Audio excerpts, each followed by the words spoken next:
अस्सलाम वालेकुम नाज़रीन, प्रोग्राम द न्यूज़ रिव्यू से गॾु मां आहियां मुंहिंजो मेज़बान फयाज़ नाइच। नाज़रीन, अॼु प्रोग्राम में आलमी सियासी मंज़रनामे जा ॿ मुख़्तलिफ़ जेके आहिनि टॉपिक जेके आहिनि उहे डिस्कशन हेठि आणींदासीं। हिकिड़ो त विच ओभर यानी मिडल ईस्ट जे अंदरि जेका तब्दील थींदड़ सूरत हाल आहे ऐं उन में वॾो ब्रेक थ्रू जेको थियो आहे उहो थियो आहे ईरान ऐं सऊदी अरब जे विच में जेका डिप्लोमेटिक रिलेशनशिप यानी सफ़ारती लाॻापा बहाल करण जे हवाले सां जेको इतफ़ाक़ राय थियो आहे ऐं उहा डील जेका आहे उहा चाइना जे पारां कराई वई आहे। तमामु अहम डेवलपमेंट आहे। चीन जो मिडल ईस्ट जे ॿिनि मुख़ालिफ़ मुस्लमान मुल्कनि जे विच में डील कराइणु हिकिड़ी तमामु अहम ॻाल्हि आहे, छाकाणि त आम तौर ते इहो सम्झो पियो वियो त मिडल ईस्ट जेको आहे उते घणो तड़ो असरु जेको आहे उहो अमेरिका जो आहे, पर अमेरिका जी इन्वॉल्वमेंट खां सवाइ बीजिंग जेको आहे एॾी वॾी पेशकदमी विच ओभर जे अंदरि कई आहे। उनखां पहिरियों बि असां ॾिठो त चीन जेको आहे सऊदी अरब जो दौरो बि कयो, उनखां अॻु पंहिंजो ईरान सां बि उनजा तालुकात जेके उते इन्वेस्टमेंट जा जेके मामला थिया आहिनि उहे पंहिंजी जाइ ते, पर हीअ त तमामु वॾी पेशरफ़्त सम्झी वञे पई। उनखां पहिरियों असां ॾिठो हुयो त अब्राहम अकॉर्ड जेको थियो हुयो जंहिंमें UAE ऐं कुझु ॿियनि अरब मुल्कनि जेको आहे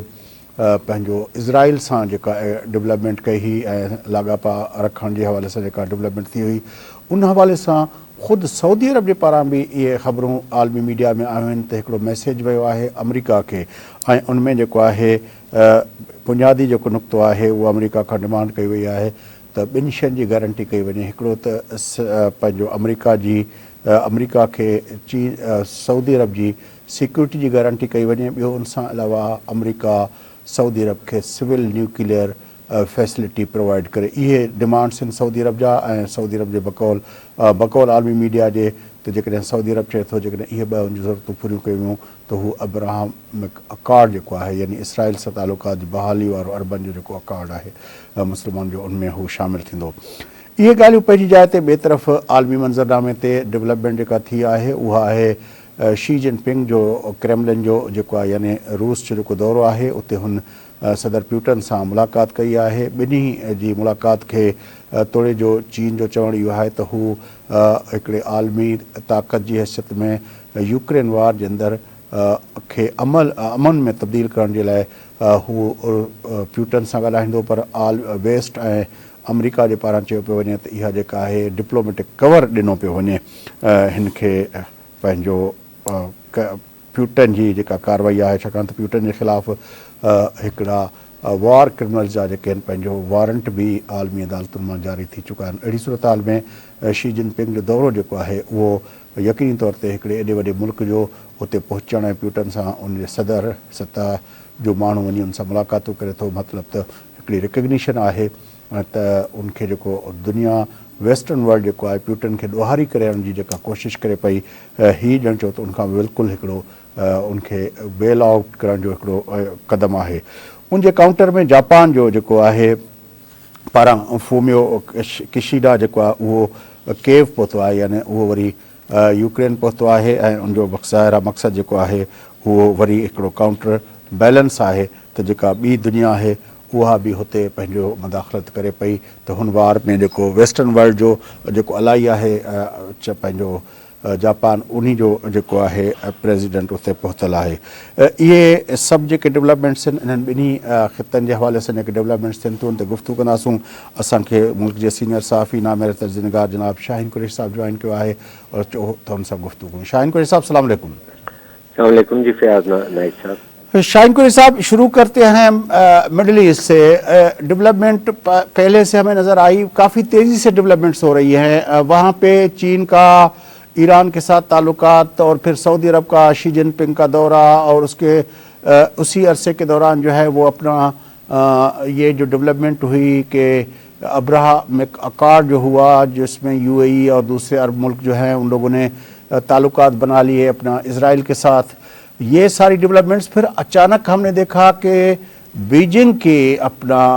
उसमें सुपरविजन के अंदर बीजिंग की कोशिशों से तेहरान और रियाद के दरमियान जो है वो डिप्लोमेटिक रिलेशनशिप बहाल करने का जो एग्रीमेंट हुआ है, आप इस सारी डेवलपमेंट्स को किस तरह देखते हैं मिडल ईस्ट के हवाले से? मैं समझता हूँ कि चाइना ने پوسٹ کولڈ وار جو صورتحال تھی جس میں امریکہ ایک ہیجمنی اور اپنی ساری صورتحال کو مڈل ایسٹ کے اندر اثر پذیری رکھتا تھا، اس میں چائنا نے اپنے ریجنل جو ہے کردار کو استعمال کیا، کیونکہ یہ ایک علاقائی حوالہ بن جاتا ہے جہاں پہ اس نے تجارت بھی کرنی ہے اور ممالک سے تعلقات بھی کرنے ہیں۔ میں فیاض صاحب یہ بتاؤں گا چائنا کے بارے میں کہ 18ویں ان کی کمیونسٹ پارٹی کی انٹرنیشنل کانگریس پہ میں وہاں پہ بھی گیا، اور 19ویں کی بھی میں نے وہ پڑھے ڈاکومنٹ ان کا، اور یہاں پہ بھی جو ہے ان کے سفیر جو تھے پاکستان میں، ہم نے انہیں بلایا تھا اپنے ادارے میں، تو ان سے جو بات ہوئی تھی وہ تنازعات کے خاتمے اور اقتصادی جو ہے اپنی جو ہے اسٹیبلٹی اور استحکام کے ذریعے دنیا میں اپنی پالیسیز کو اثر پذیر کرنے کے تھیوری پہ چلتے ہیں۔ انہوں نے جو ہے سوشلسٹ انقلاب سے دور جانے کے نعرے کو بھی نظر انداز کیا، اس لیے کہ وہ یہ کہتے ہیں کہ ہم نے جو دنیا تشکیل دینی ہے اس ایجنڈے پہ ہماری کمٹمنٹ ہے، لیکن اس کا طریقہ اور اس کا راستے کا انتخاب ہماری انٹرنیشنل کانگریس کرتی ہے اور ہم اس کے فیصلوں کے پابند ہوتے ہیں۔ تو میں یہی سمجھتا ہوں کہ جب ہمارے سے ملاقات ہوئی تو ہمیں انڈیا کے ساتھ اپنے تعلقات کو نیوٹرل کرنے اور نارمل کر کے اور اکنامک انگیجمنٹ کا جو ہے مشورہ دیتے تھے۔ یہ سی پیک کے دور کی بھی بات ہے، ابھی سی پیک کے ایگریمنٹ ہونے تھے۔ اسی تناظر میں اس پوزیشن میں ہوں کہ میں سمجھ سکتا ہوں کہ جو چائنا کی پالیسی ہے وہ لیکن قریشی صاحب ایک منٹ یہ جو اپنا دو چیزیں مجھے سمجھائیں۔ ایک تو ساؤتھ چائنا سی کا جو معاملہ ہے، وہاں پہ چائنا کا جو ایگریسو اپنا رول ہے، اور اس میں چائنا کسی بھی طور پر باقی دنیا کی بات سننے کے لیے بھی تیار نہیں ہے۔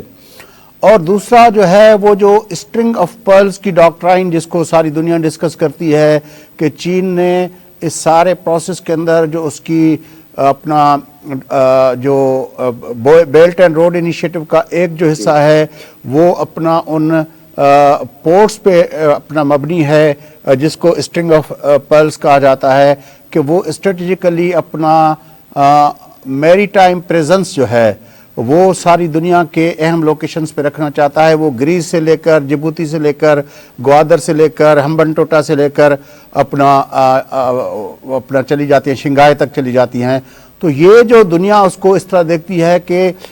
اس جیو اسٹریٹجیکلی چائنا نے اپنی ملٹری پریزنس کو ساری دنیا میں پھیلانے کے لیے ایک حکمت عملی بنائی ہے جس کو اسٹرنگ آف پرلز کہا جاتا ہے۔ میں اس کو اس طرح سے دیکھتا ہوں کہ پوری دنیا کے اندر جو اس کا جو ایگریشن جو ہے نا ایک حملہ وہ اقتصادی محاذ سے ہے، اور اس کے اندر عوام الناس کو انگیج کر کے اور اپنی کنسولیڈیشن ہے، چونکہ وہ جو ہے نا عالمی سطح پر جو ہے سیکنڈری جو ہے اکنامک پاور کے طور پر آ بھی چکے ہیں اور اسی کو کنسولیڈیٹ کر رہے ہیں۔ تو آپ دیکھیں نا کہ اگر پھر میں دوبارہ آتا ہوں مڈل ایسٹ پہ، اگر یہاں پر کتنے عرصے سے جو ہے امریکہ ساری انویسٹمنٹ بھی کر رہا ہے، یہاں سے پیسہ بھی لے جاتا ہے اور سارا اسرائیلی ایجنڈے کو بھی لے کے چلتا ہے، لیکن وہ جو اخراجات اس کے دفاعی میدان میں آتے ہیں، سیکیورٹی کے آتے ہیں، ان کو بچاتے ہوئے ان کا حکمت عملی ہے کہ وہ ٹریڈ انگیجمنٹ سے اور معاشرتوں کو اقتصادی فیسلٹیز دے کے ان کے تنازعات ختم کر کے ان کے ریسورسز کو سیو کر کے وہ جو پوری دنیا کے اندر اپنی اثر پذیری کر رہے ہیں۔ اب اسی طرح دیکھیے پانی کی اگر ہم بات گوادر اور افریقہ تک ہم نے بات کی ہے روڈ اینڈ بیلٹ پہ، تو یہاں اس وقت ان کا فوکس اس وقت اگر ہم مڈل ایسٹ پہ ڈسکس کریں جو ہمارے ساتھ بہت ریلیونٹ ہے، ریلیونٹ تو ہمارے ساتھ یوکرائن بھی ہے، لیکن بات یہ ہے کہ جب ہم یہ سمجھیں گے کہ ہمارا انحصار آج تک جو ہے وہ سعودیہ کے ساتھ رہا ہے، پاکستان کا امداد کے معاملات ہوں، امریکہ سے ڈیلنگ کے معاملات ہوں، یا مستقبل میں انرجی کے جو مسائل ہوں گے، ہم وہاں سے فری آئل یا ڈیفرڈ پیمنٹ پہ آئل لیتے تھے، یا آپ نے بالکل نیکسٹ ڈور جس پہ وہ جو ہے پائپ لائن کے لیے ایران کی زرداری بہت آگے جا چکے تھے کہ بھئی وہ سمجھتے ہیں کہ انرجی کا ریسورس جو ہے وہ آپ کو پڑوس سے لینا چاہیے، اور اسی پیش منظر میں جب ہماری پیش رفت ہوگی انڈیا کے ساتھ بھی، اگر وہاں پہ مودی جیسے لوگ جو ہیں اقتدار میں نہ ہو، انگیجمنٹ پلان ہوگا. یہ ایک اس میں بندرگاہ بہت ضروری ہے. جب آپ ٹریڈ کو ایکسپینڈ کرتے ہیں تو اس کے لیے بندرگاہ بہت ضروری ہو جاتی ہے. تو میں یہ سمجھتا ہوں کہ سعودی ایرانین ایگریمنٹ جو ہے، اس کا جو بریک تھرو ہوا ہے، اس میں مڈل ایسٹ کے جو تنازعات اور تلخیاں کم کر کے وہ اپنا ایک کریڈیبل فورس کا یقین دلائے گا اس ریجن میں کہ میں آپ کے ساتھ امریکہ کی ریپلیسمنٹ کے لیے ایک کریڈیبل جو ہے وہ فرینڈ ہوں، پارٹنر ہوں. اور اچھا، اب اس کو میں مزید پیچھے لے جاتا ہوں، بہت پیچھے لے جاتا ہوں. آپ کو یاد ہوگا کہ اوباما کے دنوں میں جب سول اپنا نیوکلیئر ڈیل کا اپنا ہو رہا تھا، بات چیت ہو رہی تھی ایران کے ساتھ، تو اس وقت جو تھا 5+1 کا جو فارمولا تھا، جس میں China, Russia, Germany, France, you کے، یہ جو تھے اپنا 5 ممالک انگیج تھے تہران کے ساتھ بات چیت میں، پھر پلس امریکہ اس میں بعد میں شامل ہوا. تو اس وقت سے لے کر لگتا ہے کہ مڈل ایسٹ کے معاملات کے اندر چین روس کا اثر ہمیں نظر آیا. پھر آپ نے دیکھا اپنا سیرین وار کے اندر جس طرح وہاں پہ پیوٹن نے جا کے مداخلت کی اور وہ بالکل دنگ رہ گئے، اور پھر ان کو وہاں پہ وہ جو سارے معاملات تھے مڈل ایسٹ کے جو سمجھتے تھے امریکہ کے ان کے ہاتھ میں ہیں، لیکن وہ ان کے ہاتھ سے وہ انیشیٹو چھن گیا. اب جو یہ ڈیل ہوئی ہے ایران اور اپنا سعودی عرب کی، تو ایک مرتبہ پھر یہ تاثر رہا ہے کہ مڈل ایسٹ کے اندر جو فٹ پرنٹس رہے ہیں امریکہ کے اتنے عرصے سے، وہ شاید اب اپنا اثر رسوخ کھو رہے ہیں. اور سعودی عرب نے اس ساری بات کو محسوس کرتے ہوئے ایک کارڈ کھیل دیا ہے کہ اگر ابراہمک اکارڈ کے اندر امریکہ چاہتا ہے کہ سعودی عرب شامل ہو تو پھر اس کو بھی سول نیوکلیئر ڈیل کم از کم اس کو سہولت مہیا کی جائے. آپ کے خیال میں امریکہ کے لیے اب کیا آپشن ہے جب اتنی بڑی پریزنس اپنا چائنا کی وہاں پہ آ چکی ہے؟ دیکھیے، 2019 میں جو ڈرون اٹیک اور میزائل اٹیک ہوئے تو امریکہ کے ساتھ جو سعودیہ کا دفاعی معاہدہ تھا، گارنٹی تھی، اس کی جو ہے اعتماد کو بڑا سخت نقصان ہوا. اور اس کے بعد اگر آپ دیکھیں کہ جب وڈرال کی ہے امریکہ نے، اسٹریٹجک وڈرال کی ہے عراق سے، لیبیا سے، سیریا سے، تو امریکہ کے بارے میں مشرق وسطیٰ کے اعتماد سازی میں ایک بہت بڑا جو ہے نقصان ہوا. اور جس طرح سے وہ چھوڑ کر اچانک جاتا ہے، جس طرح ایون افغانستان میں گئے اور بلاول بھٹو بطور وزیر خارجہ گزشتہ حالیہ دوروں میں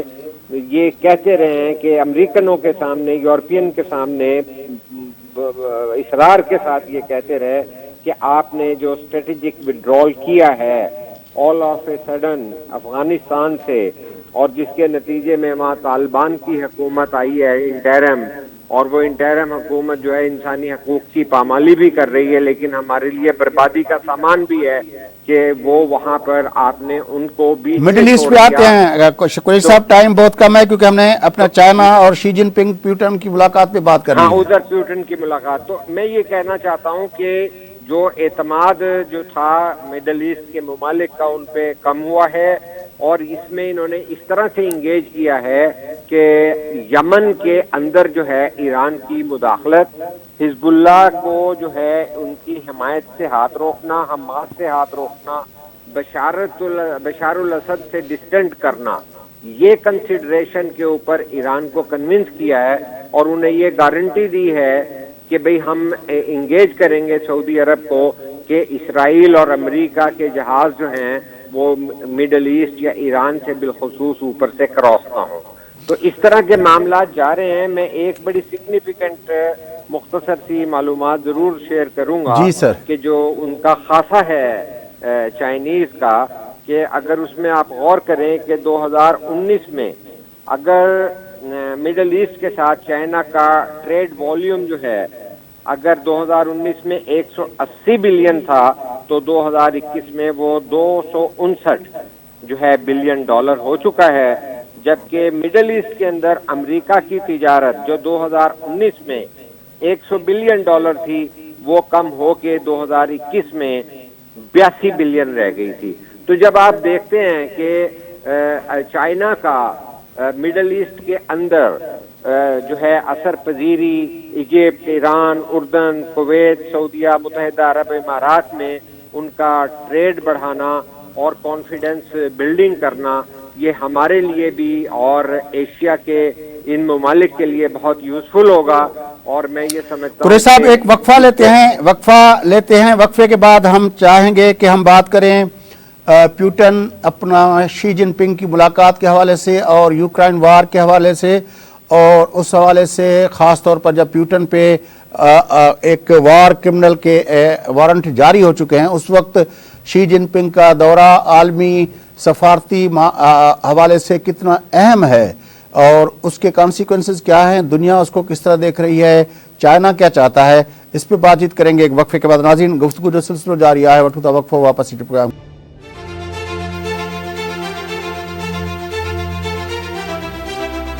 ویلکم بیک ناظرین، اچھت پروگرام جس سلسلے کے اگتے ودھایوں گفتگو ہلندڑ ہے عالمی سیاسی منظرنامے کے اندر مختلف ڈیولپمنٹس کے حوالے سے مڈل ایسٹ سے گفتگو ہلی رہی۔ ہاں پان کداسوں شی جن پنگ جو دورو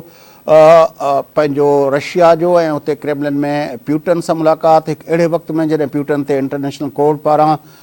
وار کرمنل جا وارنٹ جاری تھی چکا ہے۔ گفتگو کروں تھا شاہین قریشی صاحب اس سے گڈن ملک جا سینئر صحافی نام میرا تجزیہ نگار۔ جی قریشی صاحب، کیا اہمیت ہے اس دورے کی؟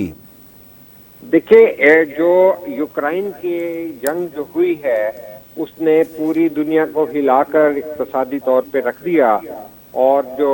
کرائسس ہیں چاہے وہ پیٹرول کے ہیں، انرجی کے ہیں، کھانے پینے کی اشیاء کے ہیں اور مہنگائی کے ہیں، انفلیشن کے ہیں، اور وہ بہت زیادہ خطرناک اسٹیج پہ عالمی سطح پہ چلے گئے، خاص طور پہ ترقی پذیر ممالک میں۔ لیکن یورپ اور یہ ممالک امریکہ جیسے اس سے بڑی طرح متاثر ہوئے کہ وہ بلینز آف ڈالر جو ہیں دے رہے ہیں، جو کہ وہ خو کھاتے میں جا رہا ہے، وہ اس کی کوئی اثر پذیری جو ہے وہ سامنے نہیں آئی جو امریکہ اسلحہ سازی اور اسلحے کے لیے دیے جا رہا ہے۔ دوسری جانب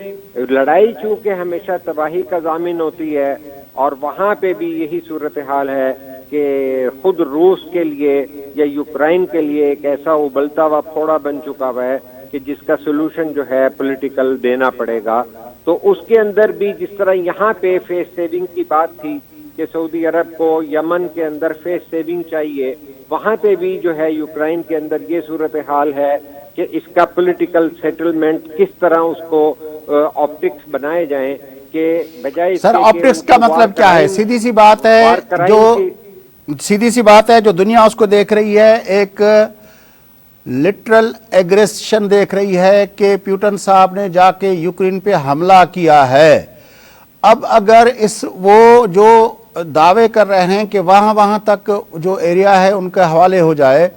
پھر تو معاملہ ختم ہو جاتا ہے۔ کیا اب پیوٹن صاحب کے لیے ممکن ہوگا کہ وہ ریٹریٹ کریں اور اپنی پریویس پوزیشن پہ آئیں حملے سے، یعنی ایک سال پہلے جس کو آلموسٹ 1 ایئر ہو چکا ہے؟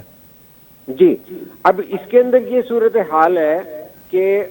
ریٹریٹ بھی ہوگا، لیکن اس کے اندر پیش بندی یہ کی جائے گی کہ جس طرح رشیا نے وہاں سے لوگوں کو لے جا کر اپنی طرف لے جانا شروع کیا ہے، اس صورتحال میں تنازع جب چاہیں اسے کر دیا جائے گا۔ دیکھیے، روس کا جو موقف ہے وہ یہ ہے کہ ہماری بھی ریڈ لائن ہے اور ہمیں بتدریج جو ہے نیٹو ممالک یورپ کے گھیرتے جا رہے ہیں، اور ہمارے سابق اتحادی اور سوویت یونین کے ساتھیوں کو بتدریج اوور کم کرتے جا رہے ہیں، جس میں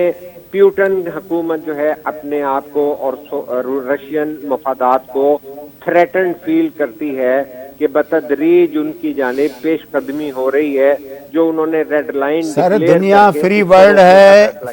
ہے قریشی صاحب، فری ورلڈ کے اندر کوئی ملک جو ہے کسی اتحاد میں جانا چاہے اس کو آپ روک تو نہیں سکتے۔ نیٹو ایک الائنس ہے، اگر یوکرین اس میں جانا چاہتا ہے اور نیٹو اس کو قبول کرنا چاہتا ہے تو رشینز کیسے ڈکٹیٹ کر سکتے ہیں نیٹو کو یا یوکرائن کو؟ یہ دنیا کے اصولوں کی تو منافی ہے۔ بہرحال ہاں عالمی سطح پر بالکل جو ہمارے یو این چارٹر وغیرہ کے اندر بات ہوتی ہیں، لیکن آپ یہ دیکھیے کہ جو میں یہ نہیں کہہ رہا کہ دو بیڈ تھنگس کی میں مثال دوں، لیکن جو اسٹیٹ افیئرز ہوتے ہیں اور بڑی طاقتوں کے معاملات ہوتے ہیں، جب جو عراق کے اوپر چڑھائی کر دیتا ہے امریکہ، جب افغانستان کا جو ہے واقعہ کرتا ہے، اور پوری دنیا میں لیٹن امریکہ میں کرتے رہے، افریقہ میں کرتے رہے، تو وہاں پہ یونائٹڈ نیشن جو ہیں اور جو انٹرنیشنل سٹینڈرڈ بما کشمیر کے، وہ سارے تہہ خانے میں اور سرد خانے میں چلے جاتے ہیں۔ ہم اس وقت بھی یہی اصولی موقف لیتے ہیں، ہم بھی یہ کہیں گے کہ یوکرائن کے اندر مداخلت اصولی طور پہ غلط ہے، لیکن جب چائنا یہ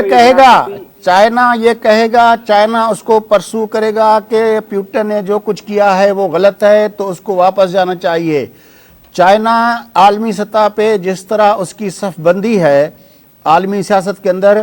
وہ اس وقت اس کا شی جن پنگ کا جانا وہ ایک کور ہے، جس طرح ویسٹرن ورلڈ کہہ رہی ہے کہ جب وار کرمنلز کا اسٹیٹس اس کو انٹرنیشنل کورٹ نے دے دیا ہے تو اس میں شی جن پنگ کا بذات خود وہاں پہ جانا، اس سے ملاقاتیں کرنا، یہ اس سارے عمل کو جو انٹرنیشنل کورٹ کی اپنا پیش رفت ہے اس کو ڈیفیوز کرنے کی بات ہے۔ نہیں، اس کو سارٹ آؤٹ کرنے کی بات ہے۔ دیکھیے کہ کیونکہ پیوٹن نے تو جو ہے وہ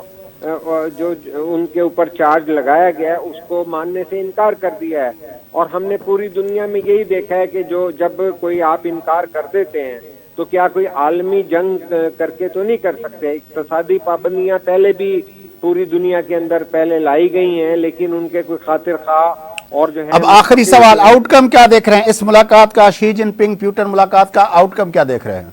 میں سمجھتا ہوں کہ کوئی ریشنلائز کیا جائے گا اس معاملے کو کہ یوکرائن کی جنگ کو جو ہے جو بھڑک رہی تھی اس کو بتدریج ختم کیا جائے، اور ایکسیپٹیبل جو ہے ایگریمنٹ کوئی کر لیا جائے جس کے اندر جو ہے یہ پیوٹن کے وار کرمنل کا بھی اسٹیٹس ختم ہو جائے، یہ ایشو بھی سارٹ آؤٹ ہو جائے، اور چائنا اس کے اندر جو اس کا پالیسی ہوتی ہے کہ وہ سولوشن کی طرف اور پرامن جو ہے سولوشن کی طرف۔ پھر تو چین جو ہے اب مڈل ایسٹ کے بعد اگر یہ مسئلہ بھی ریزالو کرا لیتا ہے، پھر تو چین جو ہے وہ دنیا کا سب سے بڑا پیس بلڈر تصور ہو جائے گا۔ پھر تو امریکہ کی جو عالمی قیادت کا جو تصور ان کے دماغ میں وہ تو پھر ملیا میٹ ہو جائے گا۔ بالکل صحیح بات ہے، یہ چیزیں دنیا کے اندر مرجنگ جو ہے ایک ریئلٹی کے طور پہ سامنے آ رہا ہے کہ اگر مڈل ایسٹ کے اتنے 50 کئی دہائیوں پر مبنی تنازعات ختم کر دیں، اور یورپ کے دل کے اندر اگر یوکرائن کی جنگ کے اندر وہ اپنا ایک مثبت رول ادا کر دیں تو یہ ایک بہت بڑی بات ہوگی۔ دیکھیے کہ دو بڑی طاقتیں ہیں، روس اور چائنا کا جو اتحاد ہے وہ ایک بہت بڑا جو ہے اچیومنٹ ہے پوری دنیا میں، کہ جس میں امریکہ کی یونیپولر سوسائٹی بنانے کا ایجنڈا۔ یونیپولر تو نہیں ہے نا سر، دیکھیں نا ریئلسٹکلی بات کریں تو یورپ یعنی نیٹو کے پورا یورپ بیٹھا ہوا ہے، یو کے سے لے کر جرمنی سے لے کر فرانس سے لے کر سارے نیٹو کے اندر بیٹھے ہوئے ہیں، اور پھر امریکہ بذات خود ایک بڑی طاقت ہے، تو یورپ اور امریکہ کو ملا لیں، اسی طرح روس اور اپنا چائنا کو ملا لیں تو یونیپولر تو اپنا نہیں ہے، اس کے ساتھ بھی طاقتیں ہیں۔ اب ہندوستان جتنی بڑی طاقت ہے تو یہ تو بہرحال دنیا نیٹو بلاک کے حوالے سے میں بات کر رہا ہوں کہ مطلب ایک بلاک تھا، کیونکہ اس سے پہلے وارسار یہ سارے ختم ہو گئے تھے، تو اب جو ہیں دو ڈیوائیڈ تو ہیں نا، جس کے اندر اقتصادی اور ملٹری مائٹ دونوں طرف آگے جو ہے تقسیم ہو جاتی ہے، اور آج وہ جو ہے امریکہ کی پوزیشن نہیں ہے جو کہ 10 سال پہلے امریکہ کی پوزیشن تھی۔ بڑی مہربانی شاہین قریشی صاحب، آپ نے ہمیں جوائن کیا۔ ناظرین ملک جا سینئر صحافی نام ترجمہگار سنگت رہا، گفتگو جو سلسلو انا ودیک جاری رکھنداسوں، وقفو وٹھو تھا، وقفے کا پوءِ وٹھی انہن ٻنهي موضوعن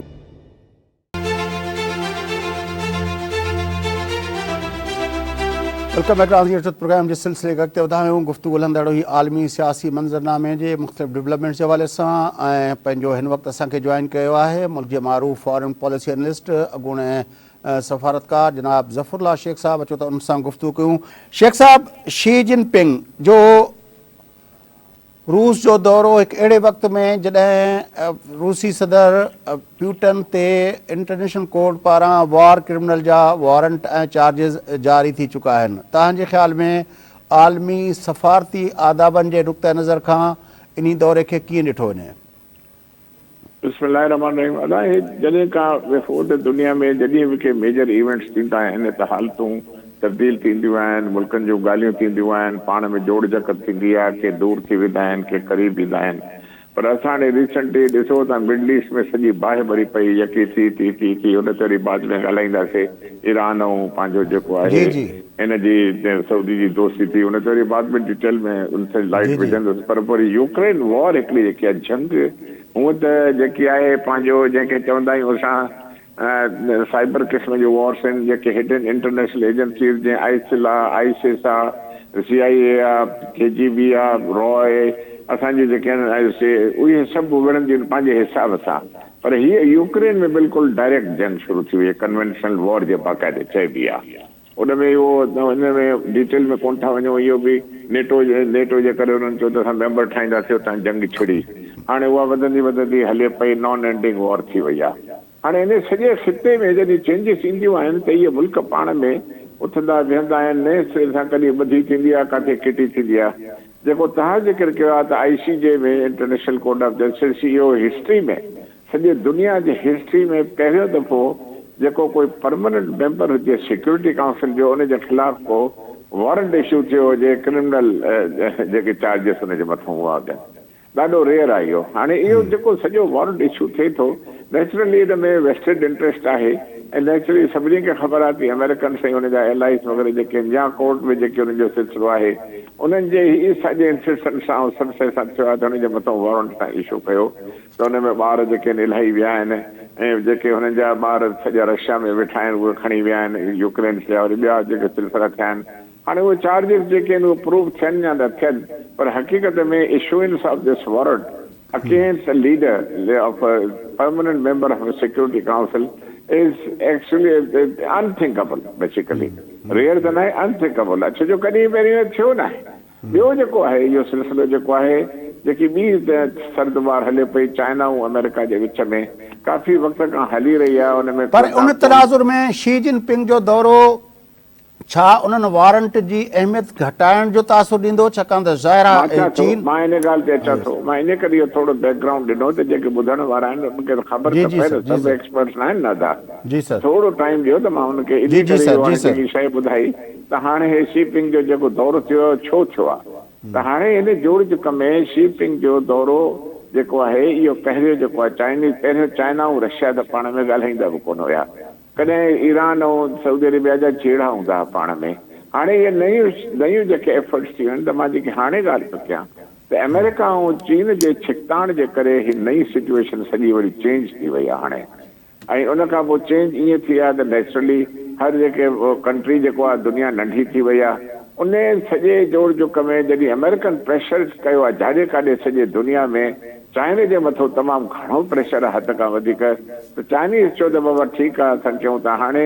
जेको रशिया आहे उहो पंहिंजो जेको आहे हिकिड़े क़िस्म जो ग्रुप ठाहे पियो, हुन में अफ्रीका जा कुझु कंट्रीज़ आहिनि, गल्फ जा कुझु आहिनि, उन सां गॾु चाइना बि आहे ऑफकोर्स। ते पाण में वरी जे लीडर्स मिलनि था, हिन जो मां जेको बैकग्राउंड तव्हांखे ॿुधायो इहो उनजो असरु आहे। हाणे छा थींदो, इहे जॾहिं विया आहिनि लीडरशिप जेकी हुई आहे उते, ऐं जॾहिं हे थिए थो इंटरनेट, त इहे नयूं डेवलपमेंट्स जेके आहिनि त नेचुरली रशिया जेको आहे, लेकिन ज़ाहिर आहे उनजे काउंटर में फोमियो किशिडा जेको आहे जापान जो, उहो बि पहुतो आहे केव में। त मां उहा ई ॻाल्हि थो कयां त उहे उते कीव में पहुता आहिनि, कॾहिं उते पंहिंजो बाइडन थो कीव में वञी पहुचे, कॾहिं वरी ॿियो को ॿियो लीडर थो अचे, त हुनखे उते जेको आहे पंहिंजो कीव में सपोर्ट वेस्ट वारा ॾियनि था। त हाणे बेसिकली एंटी वेस्ट ब्लॉक ठही रहियो आहे हिकिड़े क़िस्म जो। हाणे उन में रशिया, चाइना बि आहे, ऐं क्वाइटली ऑफकोर्स ईरान बि आहे, ऐं इनडायरेक्टली सऊदी अरेबिया बि आहे, ऐं उन खां पोइ तव्हां टर्की खे विझी सघो था, उहो बि अधु अधु आहे, हेॾे होॾे अधु होॾे। पाकिस्तान जो मां नालो अञा तबसरो मां हिन ते कोन कंदुसि। हिंदुस्तान बि मां सम्झां थो अमेरिका सां साथ कोन ॾींदो जेकॾहिं रशिया वारो मामिलो अची वियो त। हाणे उन खां पोइ अफगानिस्तान आहे, उन सां बि अमेरिका जी दुश्मनी आहे। त चवण जो मक़सदु इहो आहे त इहो नओं ब्लॉक इमर्ज थी रहियो आहे, ऐं इन में हाणे शी जो जेको दौरो आहे उन में बेसिकली जेको रिपोर्ट्स आयूं आहिनि उन्हनि खे इहो रंग ॾिनो वियो आहे त असां यूक्रेन वॉर जे लाइ पीस प्लान खणी था वञूं, 12 पॉइंट्स थियो, उनखे वॉर खे ख़तमु करण जी एफर्ट्स आहे, पर इन ते अमेरिका कोन थो असां पंहिंजो एतबार करे। हो चवंदा त हे जेको शी जो दौरो आहे इहो असांजे लाइ ग़लति आहे। इन जा हिकिड़ा ॿिया नतीजा निकिरी सघनि था ऐं ॿ पावर्स पाण में जेके विढ़ंदा इहो सही न आहे ऐं इन जा जेके नतीजा जेके आहिनि उहे ख़राबु निकिरंदा। हाणे अॻिते हली ॾिसबो त हे ॿ वॾा पावर्स चाइना ऐं आउटकम छा थींदो तव्हांजे ख़्याल में जॾहिं ॿई सरबराह कल्ह बि मिलिया आहिनि अॼु बि मिलनि पिया इन जो को जॉइंट स्टेटमेंट छा ईंदी इन 12 नुक़्तनि मां? हा सर, इन जी जॉइंट स्टेटमेंट इहा ईंदी छो जो हुन में बेसिकली हाणे अपेरेंटली जेके रिपोर्ट्स अचनि थियूं उन में इहो एसि ताईं आयो आहे त न ऐं भई यूक्रेन ते जेकी यूक्रेन ते डिस्कशन थी आहे त हाणे उन में थी सघे थो पुतिन चवंदो त असां जेको आहे बिल्कुलु पंहिंजी कोशिशि कंदासीं त पंहिंजो यूक्रेन में जेकी आहे उहो जेको आहे उन में पीस हुजे ऐं वॉर ते घटि थिए छो जो रशिया जो ॾाढो नुक़सानु थी चुको आहे हिन वॉर में। ईअं न आहे त उहो अकेलो विढ़े थो पियो सभिनी सां। त हाणे चाइना फ़िलहालु कोन अनाउंस कयो आहे त असां वॉर में हिसो ॾींदासीं, पर हक़ीक़त में अमेरिकन्स जो सोर्स ईअं थो चए त लीथल वेपन्स थिया ॿिया थिया ऐं ॿियूं जेके पैसा इवन आहिनि उहो चाइना जेको आहे रशिया खे ॾींदो। हाणे जेकी जॉइंट स्टेटमेंट ईंदी जेको तव्हांजो सुवालु आहे मुंहिंजे लिहाज़ खां मुंहिंजो जेको तजुर्बो चए थो त हिन जी पाण में बायोलेटरल ऐं पाण में ॿधी ऐं हिक ॿिए सां कोऑपरेशन हर फील्ड में करण जे लाइ हिकिड़े क़िस्म जी जॉइंट स्टेटमेंट ईंदी।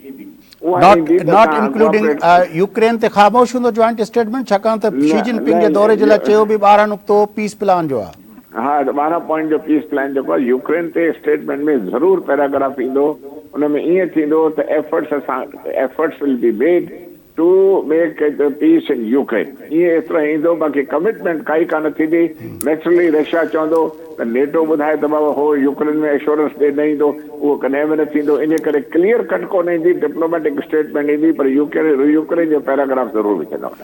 मिडल ईस्ट जे हवाले सां चीन वॾो ब्रेक थ्रू कयो ऐं हालांकि उन खां पहिरें असांखे लॻो पए त अब्राहमिक अकॉर्ड जेको थियो पंहिंजो इज़राइल सां यूएई ऐं ॿियनि अरब मुल्कनि जो ऐं उन में लॻो पए त शायदि जेको आहे तवाज़ुन जेको आहे बिल्कुलु हुन पासे हलियो वेंदो, पर हीउ जेको वॾो ब्रेक थ्रू थियो आहे उनखे तव्हां कीअं था ॾिसो? ईरान ऐं पंहिंजो सऊदी, ॾिसो मां सऊदी अरेबिया में 4 साल रहियो आहियां। ईरान ऐं सऊदी अरेबिया जी अख ॿूट पाण में रही आहे, पुराणा साथी रहिया आहिनि। उन्हनि जो काफ़ी वक़्त खां वठी 60s खां वठी पंहिंजे रेगुलर डिप्लोमेटिक रिलेशन्स आहिनि। उन खां पोइ टुटा विच में वरी ठहिया। टुटा जो मक़सदु इहो असुलु जेको रूट कॉज़ आहे उन खां पोइ मिडल ईस्ट जी वॉर लॻी, उन में अमेरिकन जो वॾो रोल हुयो। उन में वरी ईरान इराक वॉर बि थी, उन में वरी डाउनफॉल थी वियो हिन जो पंहिंजो हिन जो सदाम जो। उन खां पोइ वरी कुवैत खे वापसि कयो, पंहिंजो बुश वारनि हुनखे वापसि कयो, उहो थियो। उन ते थोरो कहिड़ी सऊदी अरेबिया उनजे कंट्रोल में। पर हाणे सऊदी अरेबिया जी जेकी नई सरकार आहे मोहम्मद बिन सुल्तान स्पेशली, जंहिंजे लाइ वरी ब्लैकमेल करण जे लाइ त तव्हां ख़शीके खे तो क़तल कयो, इहे ॿियूं ॻाल्हियूं जेके थियूं आहिनि इलाही आहिनि। उन में हिन ते वरी वॾो प्रोग्राम तव्हां कजो त ॿुधाईंदुसि तव्हांखे। पर मक़सदु आहे त हो हाणे सऊदी जेको हाणे वरी रिसेंटली तेल ते जहिड़ो थियो त बाबा हुनखे चवंदा क़ीमतूं तूं घटि कर, उहो बि न थियो। त हाणे जेको आहे सऊदी अरेबिया बि पंहिंजो जेको आहे टेबलूं जेके आहिनि उहे थोरी सोराए ॿिए पासे ॾेखारे पियो ऐं कुर्सी बि हिन खां थोरी पासीरी करे वियो आहे। अमेरिकन्स खे इहो आहे। इहो वॾो ॿियो नंबर छा थियो बेसिकली रीज़न जेको आहे उन में तव्हां ॾिठो हूंदो त हाणे हालत छा थी आहे, इराक की हालत छा करे छॾी अथऊं। ईरान में 2015 में जेके हुन ओबामा जेकी कई पंहिंजो एग्रीमेंट कई उहा ख़तमु करे छॾियऊं, वरी कयूं, वरी ट्रम्प आयो उन अख ॿूट खेॾी, वरी उहो GCC जे मीटिंग ट्रम्प त सऊदी अरब में तमामु वॾी रिसेप्शन मिली। हिकिड़ो 2 मिंट ॾियो, सॼो जवाबु मिली वेंदो तव्हांखे। त उन खां पोइ हे जेको सॼो सिलसिलो थियो त उन खां पोइ सीरिया खे ख़तमु उहा तबाह थी वई, लेबनन अवल तबाह थियल आहे। उन खां पोइ जॉर्डन फलां, उन खां पोइ सॼी एफर्ट इहा आई त इसराइल जेको आहे हिन एरिया में घुसे। तव्हां जेकी ॻाल्हि कई इसराइल उन खां पोइ एफर्ट थी वई, इन जा डिप्लोमेटिक रिलेशन्स करायूं, UAE सूडान फलां बहरेन अला भला जेके हुया। हाणे इहे इसराइल जी ऑलरेडी एम्बेसी टर्की में बि आहे, जॉर्डन में बि आहे, इजिप्ट में बि आहे, ॿिए हंधि बि शायदि काथे थी वञे। हाणे मक़सदु इहो आहे त इहो सॼो जेको सिलसिलो हाणे चेंज अची रही आहे। उन में मिडल ईस्ट जी बाहि जेके हुननि ॿारे मुल्कनि जूं जंगूं भॼी छॾियूं। पर हाणे जेके आहिनि सऊदी अरेबिया वारा ऐं ॿिया जेके आहिनि सिलसिलो ॾाढो डिप्लोमेटिकली पंहिंजी गेम करे कार्ड्स पंहिंजा चेंज पिया कनि। नंबर 1। नंबर 2 इन जे करे ॿियो जेको असुलु रीज़न आहे जेको मां सोचे रहियो आहियां एज़ अ डिप्लोमेट,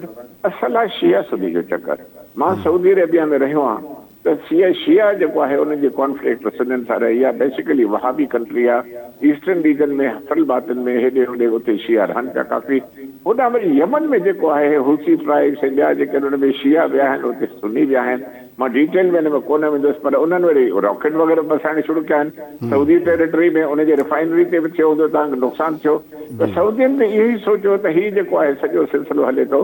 छो न इराक ऐं ईरान ऐं असां पाण में वरी वेझड़ा अची वञूं त असांजे मथां बम्बार्डमेंट बि ख़तमु थिए इहे मिज़ाइल बि ख़तमु थियनि ऐं थोरो कंप्रोमाइज़ कयूं असां अचूं अॻिते अचूं तो पर शेख साहब पहिरियों ते ज़िद ते हुया त ईरान बिल्कुलु मञे कंहिं शइ कोन पियो हाणे ईरान बि थोरो हेठि आयो आहे ऐं सऊदी हेठि आयूं आहिनि उन में चाइना जेको आहे फ़ाइदो वरितो छो जो चाइना खे आलमी मीडिया में जेके इहे ख़बरूं बि अचनि पियूं त सऊदी अरब अब्राहमिक अकॉर्ड में शामिलु थियण लाइ सिविल न्यूक्लियर डील ऐं सिक्योरिटी जे गारंटी जो अमेरिका खां मुतालबो कयो आहे तव्हांजे ख़्याल में अहिड़ी क़िस्म जी का डेवलपमेंट थी सघे थी सिविल न्यूक्लियर डील जेकॾहिं मिली वञे सऊदी अरब खे तो अब्राहमिक अकॉर्ड जो हिसो थी वञे इट इज़ टू अर्ली हिते अमेरिका कॾहिं बि ईअं न चाहींदो मां नथो सम्झां जॾहिं जेको घणो टाइम लॻंदो ऐं घणो टाइम लॻंदो मुंहिंजे ख़्याल में एॾो जल्दी कोन थींदो पर नेचुरली सऊदी अरेबिया बि चाहींदो त हुन वटि अहिड़ो को डेटरेंट हुजे जो हिन जी इलाही शयुनि ते जेके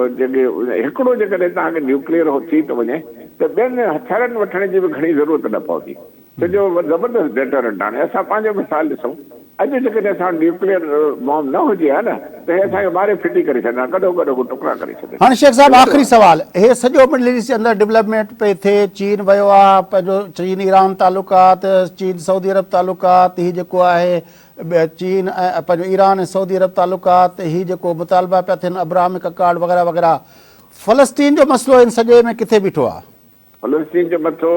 हे अमेरिकन्स खे 100 दफ़ा उन्हनि सभिनी मुल्कनि चयो आहे फ़लस्तीन जो मसइलो हल कयो टू नेशन ते जेकॾहिं अचो था ॿिनि स्टेट ते कयो इसराइल खे बि कयो पर हाणे उन्हनि जो जेको आहे गोलान हाइट्स पिया वेस्ट बैंक थी ॿियो थी उन ते छेड़ा हलनि था पिया ऐं मूंखे लॻे थो